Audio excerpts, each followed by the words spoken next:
गलतियां बताई है कंगाल होने की। ये गलती अगर आपने भी करी है तो जिंदगी में आज की कथा को लिख कर रखना, शायद तुम्हारी जिंदगी सवर जाए। लिंग पुराण में 7 गलतियां बताई है व्यक्ति को बर्बाद होने की। पहली गलती है, उसमें से अगर आप स्वीकार कर रहे हैं ये गलती तो समझ लो कि गलती आपने करी। गंगा जल तो बुलवाया टैंकर भरकर, 21,000 बेलपत्र भी समर्पित कर रहे हो। आप मंदिर के अंदर बैठ गए, दर्शन करने वाला आता रहा, किसी को अंदर प्रवेश नहीं दिया। आप गंगा जल चढ़ाते रहे, आप बेलपत्र चढ़ाते रहे, आप स्वयं पूजन करते रहे, और दूसरा व्यक्ति ना जाने किस भाव से, किस रूप में आकर भगवान की सेवा करना चाहता था। पंडित जी ने आपके चक्कर में उसको जल नहीं चढ़ाने दिया, पंडित जी ने आपके चक्कर में उसको बेलपत्र नहीं चढ़ाने दिया। पहली गलती ये हो गई कि भगवान के भक्त को भगवान से दूर कर दिया गया। अब उठा लो श्रीमद् भागवत कथा।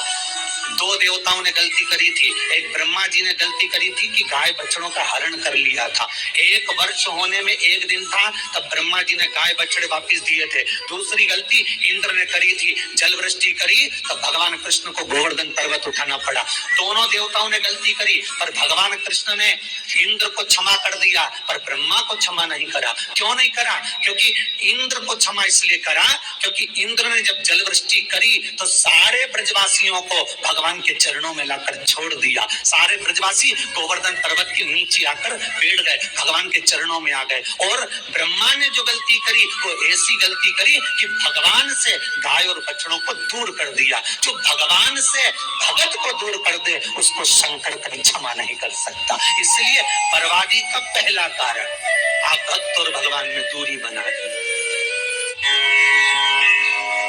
दूसरा कारण, भगवान की जब पूजन कर रहे हो, 21,000 बेलपत्र चढ़ा रहे हो, गंगा का जल चढ़ा रहे हो, चंदन चढ़ा रहे हो, अबीर चढ़ा रहे हो, गुलाल चढ़ा रहे हो, तो तुम्हारे भीतर ये अहंकार, जब तुम पूजन करके उठो तो उठते समय तुम्हारे भीतर अभिमान नहीं होना चाहिए कि मैंने जो अनुष्ठान करा उसके बराबर कोई नहीं कर सकता।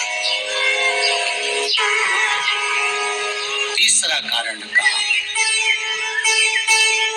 कि भगवान की सेवा तो आप कर रहे हो, भगवान की चाकरी में तो आप लगे हो, भगवान की आराधना भी कर रहे हो, दिया भी लगा रहे हो, धूप बत्ती भी लगा रहे हो, स्नान भी करा रहे हो, पंचामृत स्नान भी करा रहे हो, सारी पूजन अर्चना सब तुम कर रहे हो।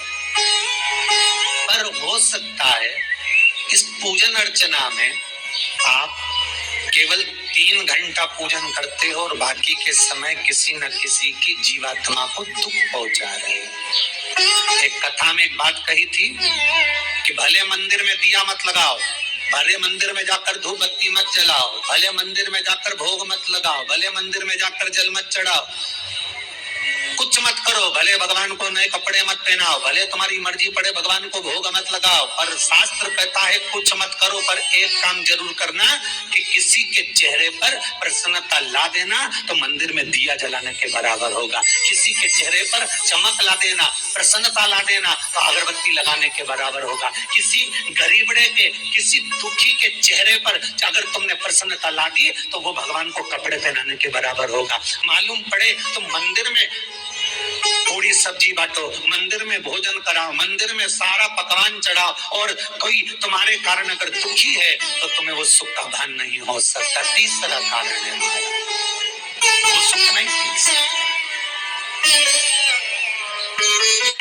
चौथा कारण है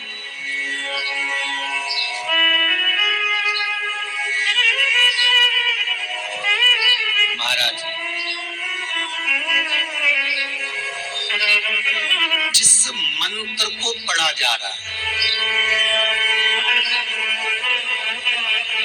जिस मंत्र का स्मरण किया जा रहा है,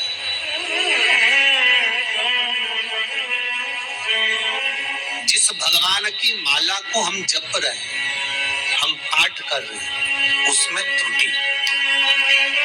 श्री शिवाय नमस्तुभ्यम। जीवन में सुख दुख आने के कारण होते हैं। अगर हमारे जीवन में हम कुछ गलत नहीं कर रहे हैं, पूजा पाठ कर रहे हैं, उसके बाद भी हमें दुखों का सामना करना पड़ रहा है, तो इसकी वजह होती है कि हमारे या तो पूजा अर्चना में कोई गलत है या अनजाने में हम गलतियां कर रहे हैं, तभी हमें कष्ट मिलते हैं, दुख मिलते हैं, तकलीफ मिलती है। तो ऐसे ही वीडियो हम आपके लिए लेकर आते रहेंगे। वीडियो को पूरा जरूर सुनिए। और हमारे चैनल में शिव पुराण की उपाय बताए जाते हैं। भक्ति रस का रसपान करते हुए आप अपने कष्ट और दुखों को दूर कर सकते हैं। और अगर आपके पास समय नहीं है तो श्री शिवाय नमस्तुभ्यम दिन भर में 24 घंटे में 11 बार करते हैं तो आपके सभी कष्ट दूर होंगे। श्री शिवाय नमस्तुभ्यम।